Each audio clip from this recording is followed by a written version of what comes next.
Community Leaders Network for Southern Africa chairperson Dr. Roger Slubilo says climate change has hurt tourism sectors and wildlife management due to climate change, as more animals have migrated to other areas in search of food and water. Dr. Roger Slubilo, who is also Zambia Community Natural Resources Management Forum board chairperson, says he is optimistic that if the country receives good rainfall, wildlife management is headed for a boom in the year 2025, as the animals will have plenty of water and food to feed on, which will in turn boost the tourist attractions.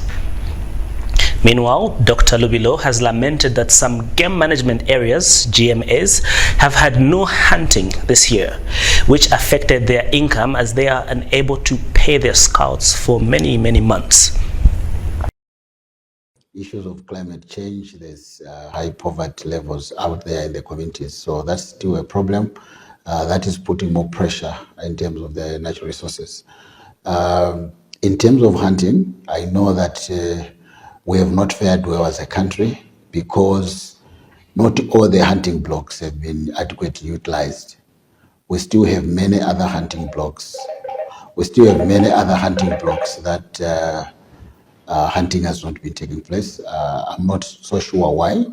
The little knowledge that I have with that in some hunting blocks, there's been hunting, especially a few of those that the government had signed concessions with.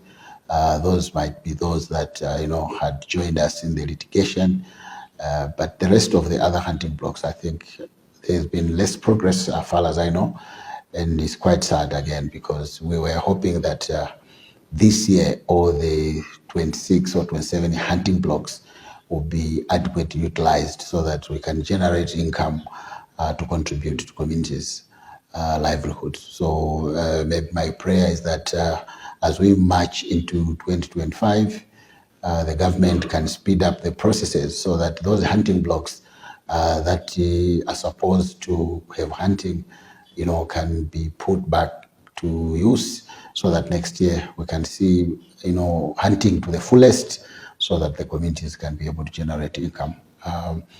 Having said this, there are still a lot of challenges out there. I know that most of the community resources boards have not been able to continue to implement their projects because of no income. In some areas, community scouts have gone unpaid because of no income. I know that we can also commend, I think, the carbon credit initiatives, because in some of those areas where there's carbon credit schemes, especially in the Eastern Province and other places, they've been able to receive some income and are supporting community conservation efforts. Yeah, but in a nutshell, I think hunting is our primary business.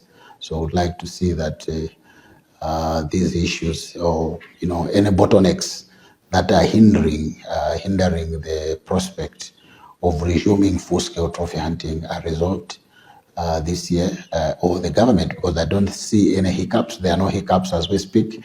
I think it's just the government through the Department of National Parks and Ministry of Tourism to hurriedly complete the procedural processes so that the people who are supposed to be given these hunting blocks are given and they can utilize it.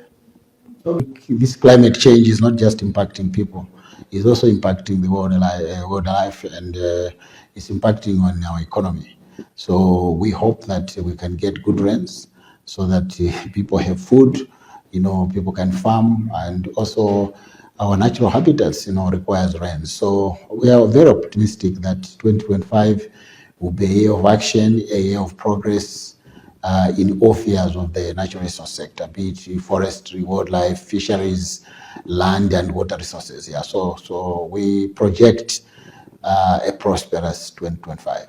And I think we can only do that if we work collectively as a country, with the diversity in opinions, but collectively, working